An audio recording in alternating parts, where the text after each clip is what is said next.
साथ मैं हूं शिवानी चौधरी। आप देख रहे हैं स्टार न्यूज प्लस चैनल।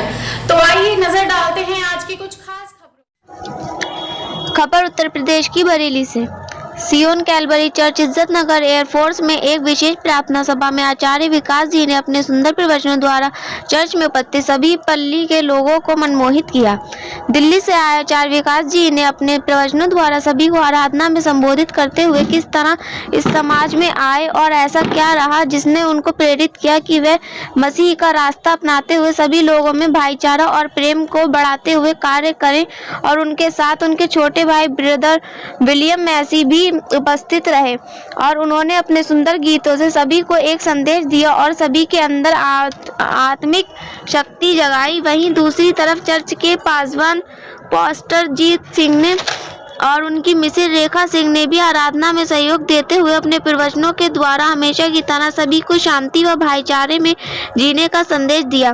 साथ ही साथ पास्टर जोत सिंह के बेटे ब्रदर रुबेन सिंह ने भी अपने सुंदर गीतों के माध्यम से और सभी को ईश्वर के सुंदर वचनों को सुनाते हुए संदेश दिया कि सभी के लिए दुआ प्रार्थना की। इस मौके पर पास्टर इंद्रपुरी और राजीव मल्होत्रा, जो कि आचार्य जी के साथ ही दिल्ली से आए थे, किस तरह उन्हें एक नया जीवन मिला और पिछले 34 साल से जिस पीड़ा से वह अपनी गुजर रहे थे, जो कि उनका एक हाथ पूरी तरह से काम नहीं करता था, कैसे प्रभु में विश्वास के बाद उनका इतना पुराना रोग जाता रहा, पर आज भले चंगे हैं और दूसरों के लिए भी कलाम से चंगाई और आशीष प्रदान करते हैं।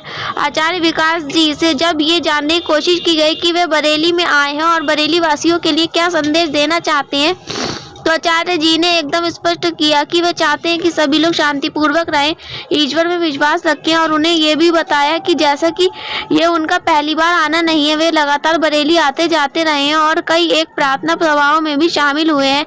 आचार्य जी से ये भी जाना कि इन दिनों पास्टर और पासवानों के साथ जो बहुत गलत व्यवहार हो रहा है, कि उनकी दुआ प्रार्थना की जगह को तोड़ा जा रहा है, उन्हें मारा पीटा जा रहा है, यहाँ तक कि उनके साथ झूठे केस भी किए जाते हैं। तो इस पर आचार्य जी ने बताया कि आचार्य जी ने कहा कि यह आत्मिक विषय है और परमेश्वर को जानने का हर एक व्यक्ति को अधिकार है, और किसने परमेश्वर के बारे में जाना है वह भी जरूर अपने साथियों और मिलने वालों को जरूर परमेश्वर के बारे में बताए। आचार्य जी ने यह भी बताया कि मुझे विश्वास है कि जो लोग विरोध करते हैं, अगर वह इस आराधना स्वभाव को ध्यानपूर्वक सुने तो वह भी एक समय आने पर जो विरोध कर रहे हैं वह भी परमेश्वर के वचनों को सुनेंगे और परमेश्वर को मानेंगे। बरेली से सीनियर संवाददाता सीनियर संगीता सिंह के साथ नीरज सिंह की खास रिपोर्ट।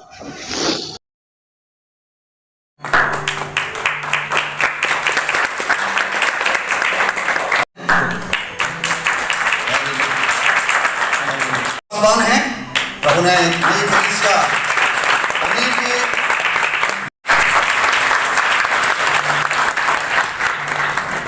अभी कुछ चंद मिनटों में आप इनकी गवाही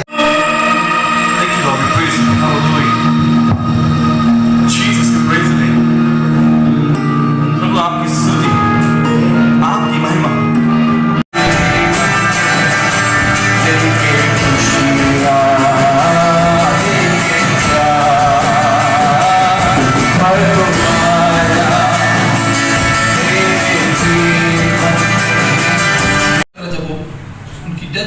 जब वो उनका पार्थिव शरीर जो है ले जाया जा रहा था, वो मेरे जयपुर की पहली सुबह थी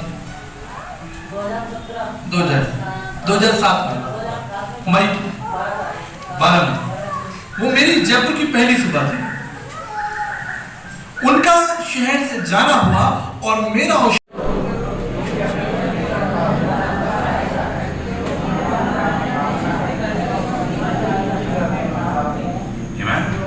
उसकी स्तुति करना मनभावनी है, उसकी स्तुति करना मनभावनी है। आइए हम सब इस स्थान पे खड़े हैं उस गीत के लिए, और इस गीत के साथ हम आज की आराधना में प्रवेश करेंगे। प्रभु तेरे भवन में आता हूँ, भेंट और अर्पण अपने जीवन से लाता हूँ। हालेलुया, प्रभु की महिमा हो। इससे पहले आराधना में जाए एक बार अपने वचन को खोलेंगे, परमेश्वर के वचन को खोलेंगे, और एक बहुत सुंदर आयत जो इस पूरे पवित्र शास्त्र में मुझे सबसे ज्यादा प्यारी लगती है, और इस वचन को मैं आपके बीच में रखना चाहता हूँ। भजन संहिता, द बुक ऑफ शाम्स चैप्टर 147। भजन संहिता हम सब एक साथ निकालें, जिसके पास बाइबल नहीं है वो शेयर करे। भजन संहिता उसका 147 अध्याय और उसकी पहली आयत हम सब एक साथ पढ़ेंगे। पहले सब लोग निकाल लें।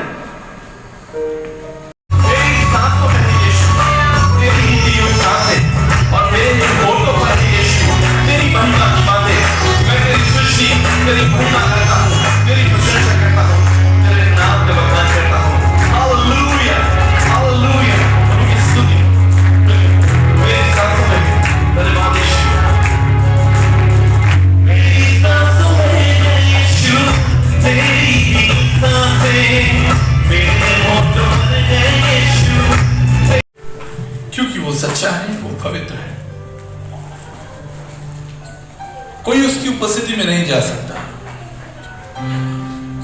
यशायाह 6 के अनुसार स्वर्गदूत परमेश्वर की उपस्थिति में खड़े हैं और उन्होंने अपनी आंखें बंद कर रखी हैं। उसकी पवित्रता, उसकी सच्चाई मनुष्य की बुद्धि और समझ से परे है। मूसा ने कहा कि प्रभु भक्तों की सभा में उसकी स्तुति गाओ, इज़राइल अपने कर्ता के कारण आनंदित हो, सिय्योन के निवासी अपने राजा के कारण मगन हैं। वे नाचते हुए उसके नाम की स्तुति करेंगे और डफ और नीजा बजाते हुए उसका भजन गाएं, क्योंकि यहोवा अपनी प्रजा से प्रसन्न रहता है। वह नम्र लोगों का उद्धार करके उन्हें शोभायमान करेगा। भक्त लोग महिमा के कारण प्रफुल्लित हों और अपने बिछौनों पर भी बड़े बड़े जय जयकार। है और मैं जयपुर राजस्थान से हूँ और आज बरेली शहर में हम लोगों ने आज अच्छी सभा करी, प्रभु की संगति करी, प्रभु के गीत गाए, उसकी मदद सराई करी और मैं इस बात के लिए, इस अवसर के लिए उस परमेश्वर का धन्यवाद देता हूँ।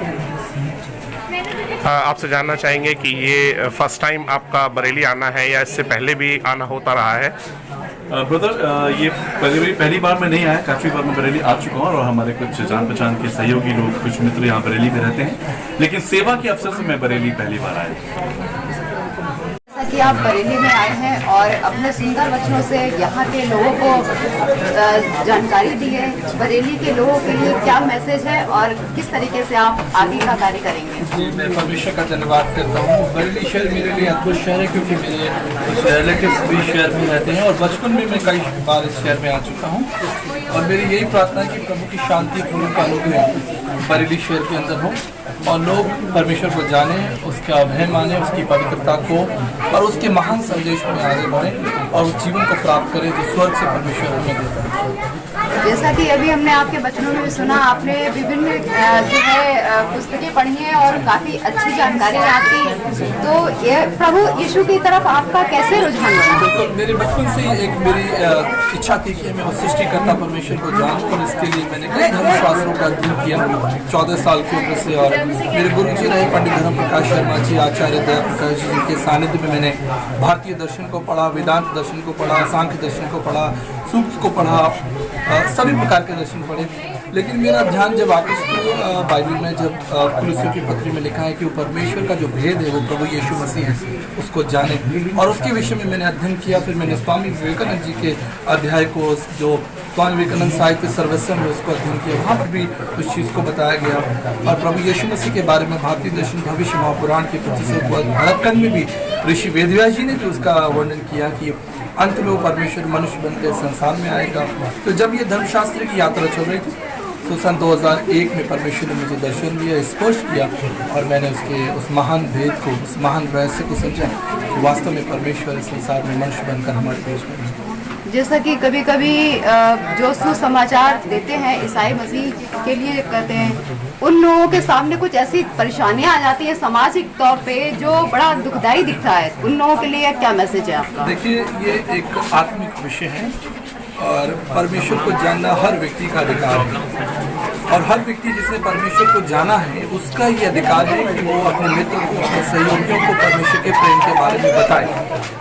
और मुझे पूरा विश्वास है कि जो लोग विरोध कर रहे हैं, बाइबल में एक व्यक्ति है जिसका वर्णन है पौलुस, जो शाऊल था और वो मसीह संदेश का विरोध करता था, लेकिन ऐसी भारी कृपा हुई कि वो शाऊल जो प्रभु का विरोध करता था वो पौलुस बना और उसने बाइबल में 13 पत्रियां लिखी। अर्थात परमेश्वर ने ऐसे ही व्यक्ति को चुन लिया। एक समय आएगा जो लोग विरोध कर रहे हैं वो स्वयं परमेश्वर के वचन को बांटेंगे।